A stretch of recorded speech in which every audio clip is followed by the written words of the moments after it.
I believe that with President Trump's inauguration, the United States will start a comprehensive battle on at least three fronts. First, domestically in the United States, he must clean up the swamp, particularly the treasonous media, the media that steals and commits crimes. They can no longer hide under the so-called Section 230, which protects publishers' right to decide what content to distribute, and the Second Amendment to engage in wrongdoing and harm the ordinary people. This front addresses the internal swamp and CCP-bought people. The next battleground is the restoration of the constitutional framework by the American people, with a particular focus on ensuring the integrity of legal voting and modernizing the election processes in the U.S. We need to improve the system so that such events don't happen again. At the same time, we must identify individuals behind the scenes and have them severely punished. This is an international, state-level crime, and no one should be spared, whether they are from within or outside the U.S. On the third front, I hope for a comprehensive recovery of the U.S. economic sector. A full economic recovery means confronting the truth about COVID-19 and finding its origins. To have a comprehensive recovery of its economy, the U.S. has to decouple from the CCP. I hope he launches these three battlefronts simultaneously.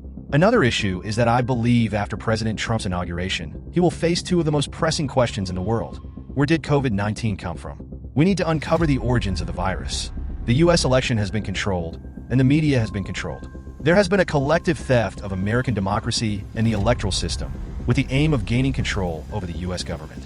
Simultaneously, they also orchestrated and instigated the most significant biotechnological crisis in human history, which is the CCP virus. We need to uncover the root cause of this issue and scrutinize the media's collaboration with them, as well as the U.S. medical professionals, particularly in light of the absurdity surrounding this purported vaccine. The people and the world deserve an explanation. Let people around the world believe that the U.S., the government, and its democratic rule of law are truly reliable, not the CCP, Wall Street, the lying CNN, or the rogue U.S. media like the Wall Street Journal and the New York Times. I believe this is critical to uncover the truth about COVID-19, to give the people an answer, and to ultimately punish the perpetrators. Additionally, I hope that within these 4 years, the new federal states of China, which represents the Chinese people, will receive official recognition from the U.S. government as soon as possible. At the same time, we must dismantle the firewall that the U.S. has built to enslave the Chinese people.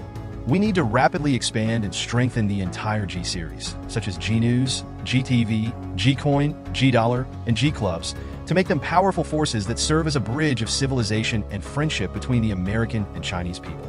At the same time, the new federal states of China will not disappoint the American people with our efforts and everything we build. Americans should take a close look at the declaration of the new federal states of China. Our ultimate goal is to establish a 1,000-year civilization agreement with the United States and the West.